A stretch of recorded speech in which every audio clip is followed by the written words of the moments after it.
54th win of the season for the San Antonio Spurs. It was a dominant one, 136-111, 25-point victory. They are 22-2 in their last 24 games since February 1st.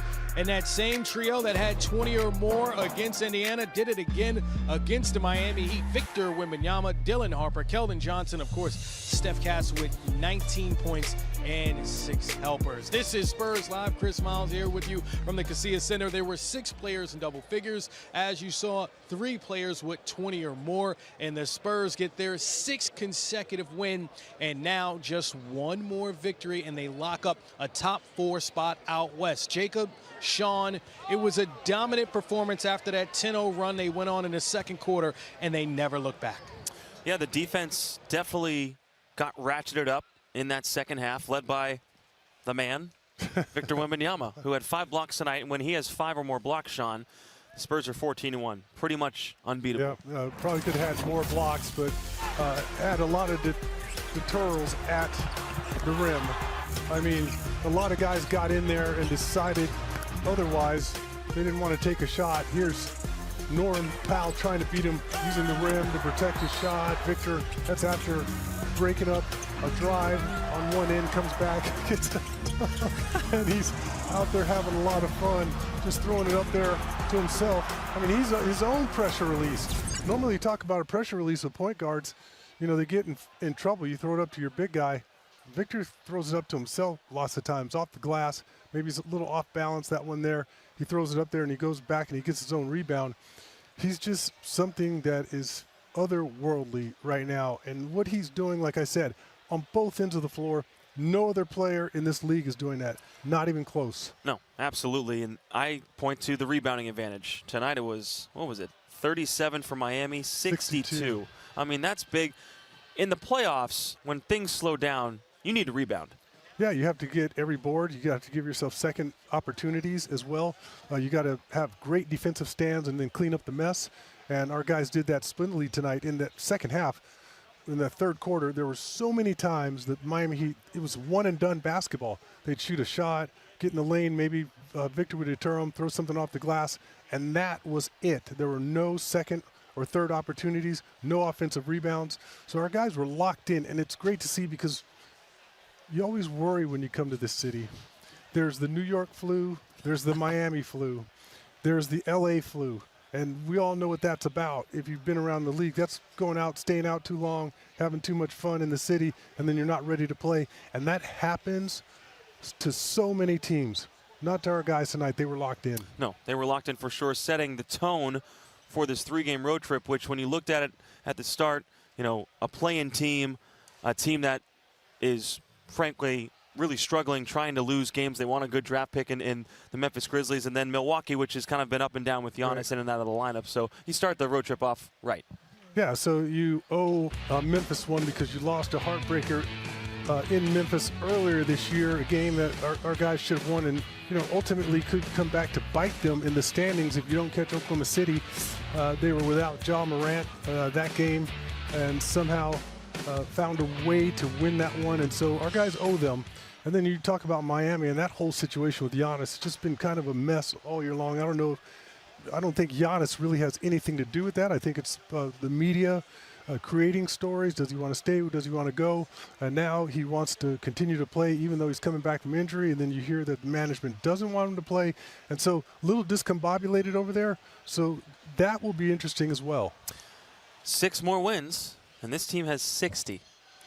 And this is one on my calendar I wasn't sure. I put as a maybe when I was going through the numbers. A convincing, overwhelming performance, a dominant win. So, you know, I'm not going to get ahead of myself because strange things can happen, but I think 60 is well within reach.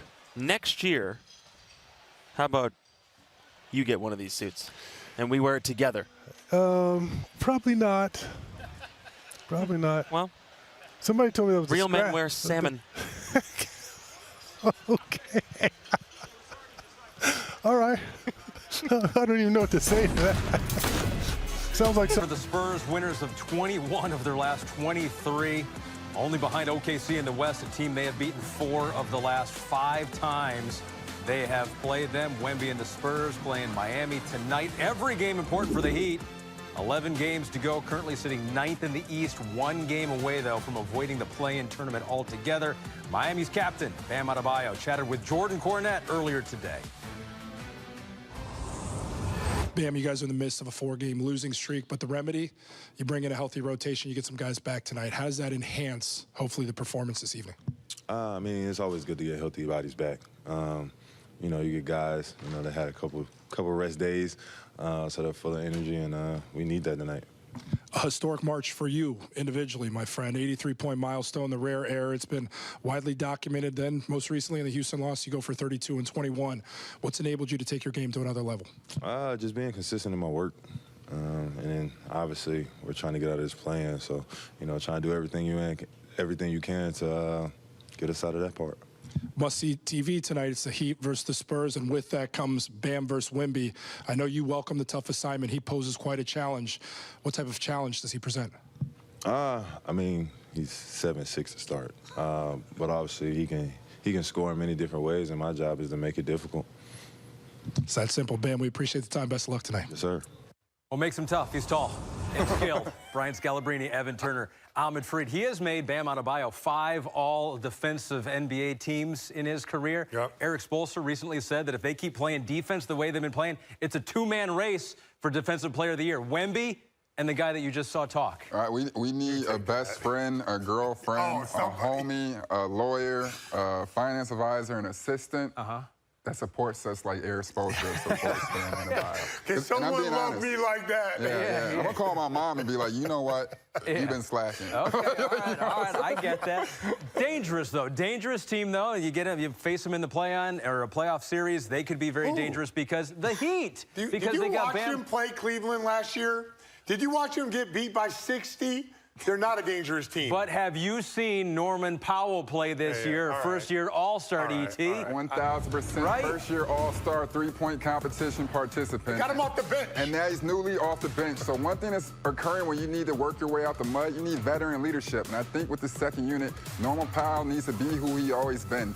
Energy guy that can get buckets, make something happen, but also, too, just set the tone. And with these young guys, he needs to step up for that second unit and be who he's been.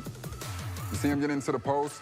Over the years, he's been driving those closeouts, and now he keeps getting better and better passing the ball. And that second unit really needs to manufacture some type of offense and keep playing at a high level. And then once again, be an end of shot clock type of guy. Get a bucket when you absolutely need it. And they need everything they can get. And from there, right now I've been paying attention to this. The chemistry between Tyler Hero and Norman Powell, they need to make sure they rev it up right before the playoffs hit so they can have the best chance to make it to that second round. And you know what I mean? Try to right their wrongs. I love Norman Powell. I like Tyler Hero. I like Bam Adebayo. I don't understand why the Heat are 1 game above 500. It's Heat culture, baby. And Bam Adebayo, impressively, he's one of 3 people shooting over 39% from the 3 in the past 5 years. So Norman Powell's unreal. They have talent. I think they should be better. They play fast. They play defense. They do everything right. They share the ball. Then why are they outscored by 20 in a quarter after outscoring a team by 10 in the first? We just said it's not about the X's and O's, baby. It's about the Jimmys and Joes. Sometimes that endurance just wear out. That game is too long. Yeah, you see glimpses, though. You see glimpses with this team. Yeah, sometimes they look amazing. And don't you think in a playoff series, Eric Spoelstra can figure it out and make him a very tough out? I don't know. I don't believe in this team right now. I just don't. I just think they should be better than they are. They're not consistent, and they're not consistent in game. Not a bad week and another good week. They're not consistent from first quarter to third quarter. That's not good. Yeah, I even brought up the situation from Charlotte not being bad, but their game was close up until the third quarter, and then they had no clue what went on. They lost the game by 20+ points. It was 42-17 in the fourth quarter. Yeah. Come on. Versus Spurs, 2 at the Cavs coming up. If they win 2 out of those 3, are you starting to be convinced? Would you? No, give me 2 weeks. I'll be back here in 2 weeks. I'll let you know. But right now, they are not on my list of a team that's even dangerous. Okay, all right. Let's go over to the Spurs. Clearly a dangerous team here. Ahead of schedule. Are we buying that they can skip these steps, E.T.? They haven't made the playoffs yet, haven't won a playoff game, but now can make a run to the finals? No, 1,000%. Like we said, anytime you have arguably the most dominant player in basketball, defensively and what he can do offensively, You're not even talking about him, but this team has been unbelievable in the past 3-4 weeks shooting from the three. Offensively, they've been clicking on all cylinders. A couple weeks ago, they had a 40 assist game with 24 threes.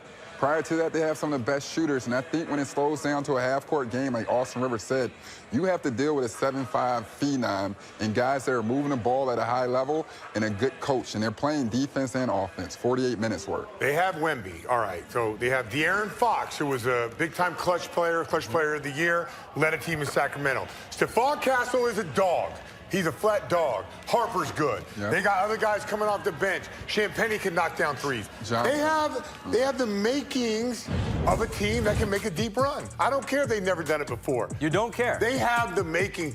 They check all the boxes. Yeah, especially, I mean, they beat the Thunder They're 4 out of 4-1. 4-1 against the Thunder. And it's just got that feel. When you get around them, it's got that feel, and they're clicking at the right time. And basketball is a game of runs, and they're dangerous. Look at that schedule, too. You got Heat, Grizzlies, Bucks, Bulls, Warriors. Now, you need OKC to lose a couple, and that's probably not going to happen. But I don't know. Outside shot at a 1 seed? That's what Austin said they were shooting for right now. To be honest with you, after I beat the 1 seed,